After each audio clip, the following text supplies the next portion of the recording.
Hey guys, it's your boy, Ballface8020, back again with another great commentary. So I'm sorry about the Doomer-esque title of the video. This isn't meant to be a depressing video. I don't think it will be. It's just something I've been thinking about a lot, and like a lot, like more even than I usually do. And if you've ever read the book Gone with the Wind, there's this character Ashley Wilkes who's not a very sympathetic character, and it's not even like he's a bad guy. It's just that he's just so fucking worthless. And he but one thing that he says at least once, and I think he says it frequently, is "my time has passed me by." Meaning that the he was a guy who was meant to be a plantation owner in the antebellum South. And that's the whole idea of Gone with the Wind, that the war ended, like that whole society no longer existed anymore. So the whole society gone with the wind. Or and so the and I think obviously, there's like some serious moral issues there that like if the society you were meant to live in involves enslaving an entire group of people based on their race, that's problematic to say the least. So at least my situation isn't that bad. But the thing is, like in that sense, like it can relate. And me, I feel like I was born in '82, but when I watch a lot of old movies and old TV shows and stuff, and you know, it's tough for me to say. Since even having been born in '82, I do have memories of stuff in the '80s, but I don't have any memory of it being the '80s. Like my like by the time you're a kid and you're writing down like what date it is on the paper, I feel like it was pretty much the '90s by then. I mean, I guess that's technically not how it played out, but that's how it felt to me. And so when I look back and I think about it, I really think there's this range of time, this 1981 to, I think you can say, to 1999, maybe even through 1999. So I guess we can just say, 1980, beginning of 1981 to the beginning of the year 2000. As you could say, as that's probably like the closest you're going to get to a Markov point, um, where things were just like overall, like it's important to understand that the society. Okay, when I say 1981 through 99 or 2000 or whatever, I mean like as a white middle class American kid in that time. So I don't pretend that it was paradise for everybody else, because most people weren't white middle class American kids. They may have been white, they may have been middle class, they may have been they are but they may not they weren't all those, necessarily all those things.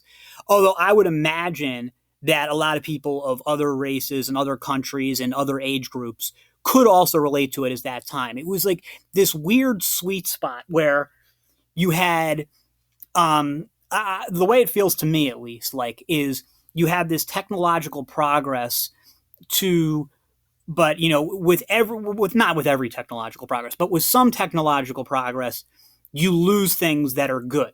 I mean, generally you get things that are better, or there wouldn't be, or you wouldn't, nobody would have invented the thing in the first place if it didn't make things better.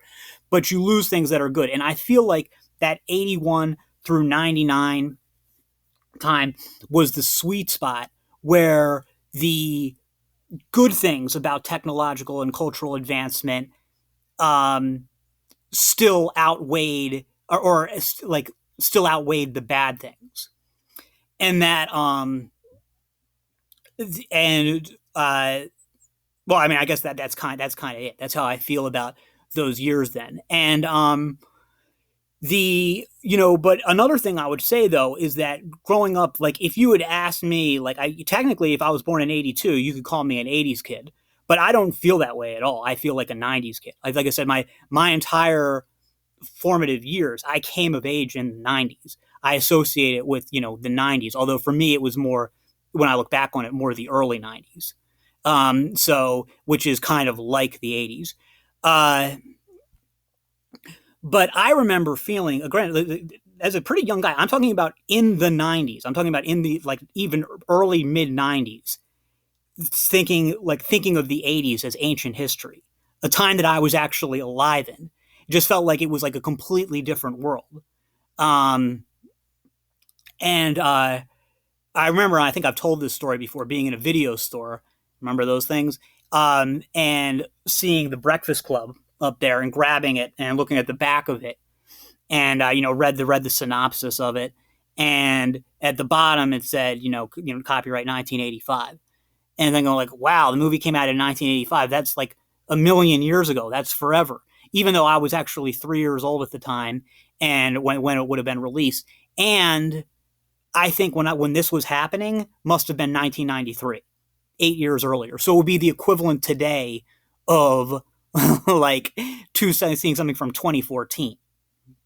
It just felt like a completely like it was some completely different world. Now, part of that, I think that's just something everybody can relate to. I think when you're young, you just see time differently. Especially the younger you are, the more bigger gaps in time seem like dramatic to you.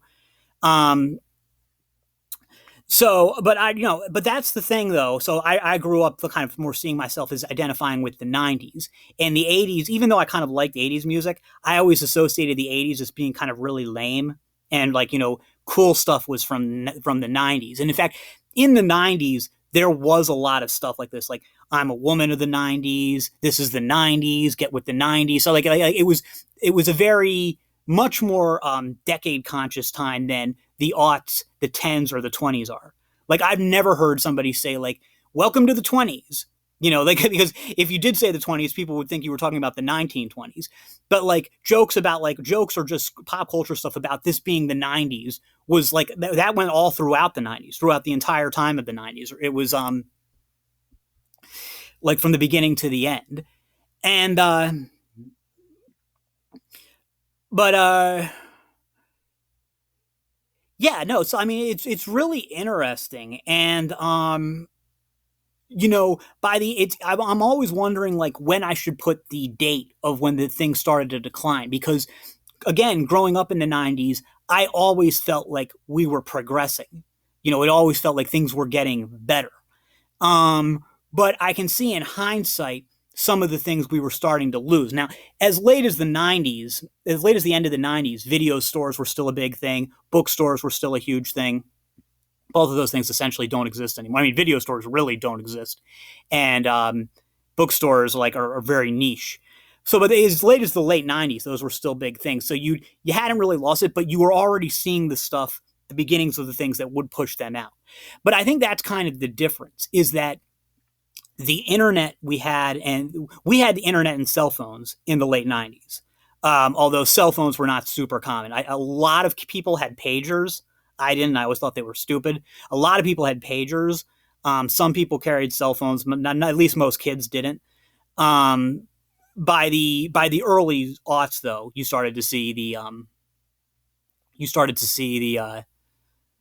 cell phones become ubiquitous. But even those cell phones, though, there was no text messaging, so that there was no social media, because there was no way to get online with your phone. There was the internet, but it was a much more primitive version of the internet, much different than the internet we have today. Um, and I wouldn't say it was a better internet. I wouldn't say it was a better internet. The but you The thing is with the so but you had those things, the beginning of those things, those cell phones and internet, that would end up really washing away that society, that '80s '90s society, permanently. um so it's like when I look at the but culturally, I feel like the late '90s was actually pretty similar to today. I mean, things have changed obviously, because there's just been political upheaval. But in terms of like the way people dressed and stuff, and the way people talked, I think it was pretty similar, pretty similar to today, except that I mean, at least I mean, some of the Zoomers are just so fucking weird. But when I see like when in the late '90s, the way we dressed was very different than the way high school kids in the early '80s dressed. We just dressed much differently. And when I see Zoomers in high school, or in college, they dress very similarly to how we dressed back then.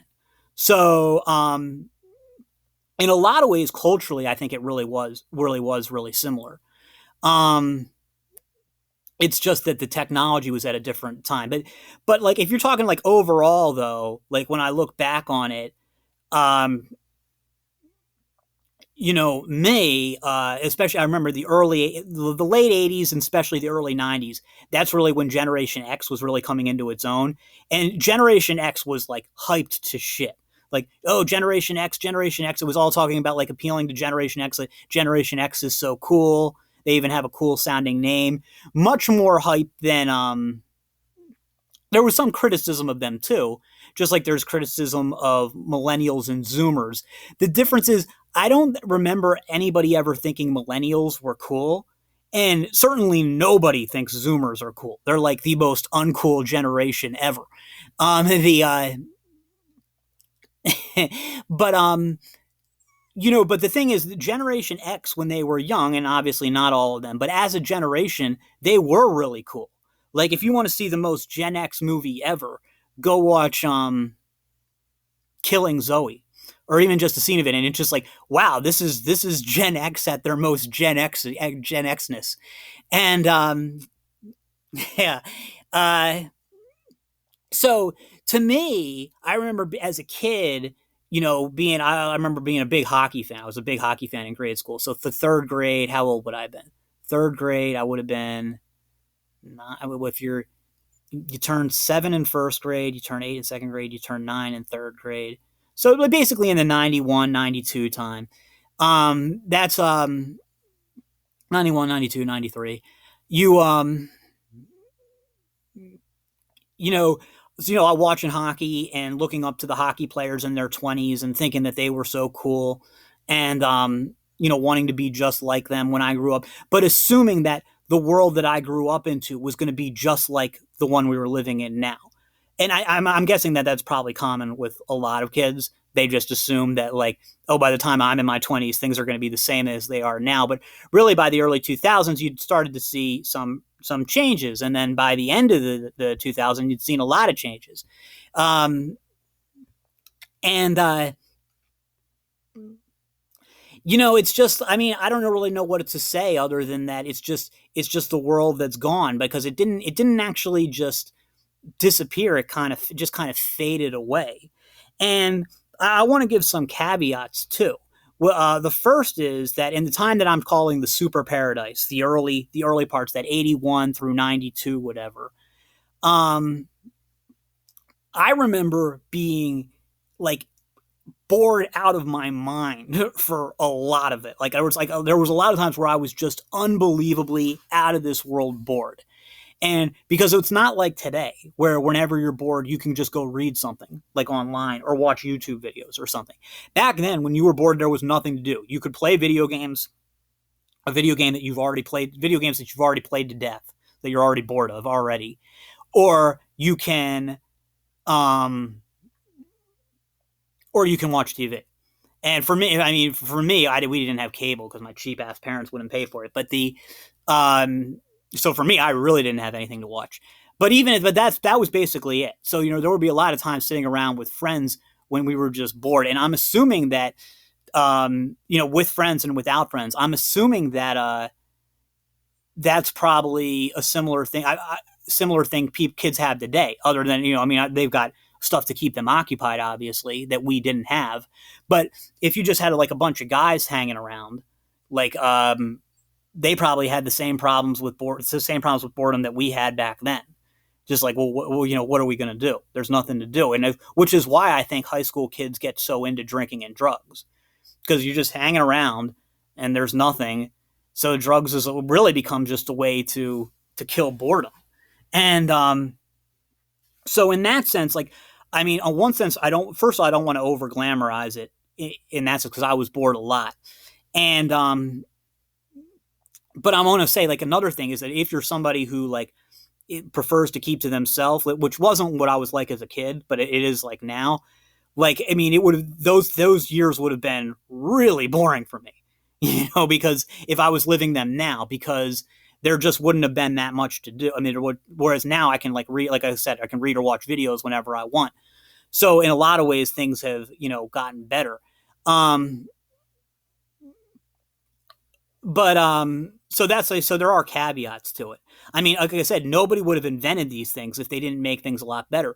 But on the other hand, I know that we really did lose something when it comes to libraries, bookstores, and video stores, and even going to the movies to a lesser extent. I mean, you could go to the movies, like you can still go to the movies now, but it was like a bigger deal back then. And that was before also back when they used to make like original movies, which they don't do. Like now they just make superhero movies nonstop. And it's just like, I've always hated superhero movies. Well, it's not true. I liked them when I was a really little kid. I remember seeing Batman 2 in theaters and I loved it. Um, so some of it is just, part of it is just being a kid, but then some of it is really were in a lot of ways things just were better overall. So sometimes, you think you're making things better and it's actually making things worse. Although, again, I don't know if it's fair to say that. It's not so much that things are worse. It's just that the point I'm trying to make is more that just we lost a lot. Like, yes, it's better that you can get a book now whenever you want. You can just go onto the Kindle Cloud Reader and click it. Yes, it's better that if you want to see a movie, you can just watch it on your screen or going on demand. Yes, it's better that I don't know. And then politically and culturally, like, sure, it was better.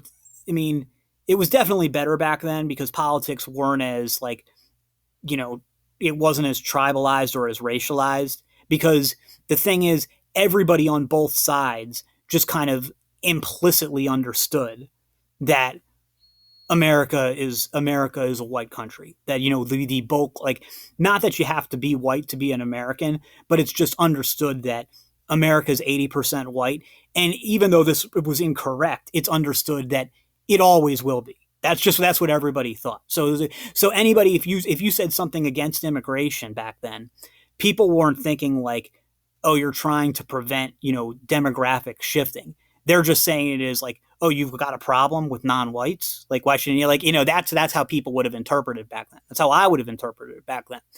And the and in fact, back then it's weird because I remember as a kid when they first released studies saying that um, America would be majority non-white by like 2050 or something. And I was talking to two kids in my homeroom about it. And one of those kids was actually Asian. It was an Asian kid and a white kid and me. And the even the Asian kid would say, and the Asian kid was saying, "Oh man, that would be weird living in a country that was majority black." Because that's just that's just how we all thought. Like we said, like when we like to us, there were only two races, white and black. And it was like, so if people said it would be majority non-white, people just said, oh, you mean blacks are going to be a majority, which is, of course, not the case at all. But that's just how we thought back then. Whereas now it's like such a kaleidoscope of races. So you can say that that's better, that's good, that's neutral. Me, I liked it better the way it was. Now, I'm not like some kind of white nationalist who wants to turn back the clock because I mean, first of all, I just don't care now. I think first I don't. First of all, I don't think it's possible. I don't think you can really turn back the clock. Second of all, it's kind of like what's done is done. Like it's just like I don't even think it would necessarily be a good thing. Third of all is, to me, and this is like a big part of my political philosophy, that would imply that you see something in common between white liberals and white non-liberals. That like we have some kind of, because we have the same race, that we have some type of common bonds. And I would say that any bonds we ever had have long been severed. And I would say that and maybe that's the difference, politically between now and the 80s and 90s, is that the bonds were still there within white America.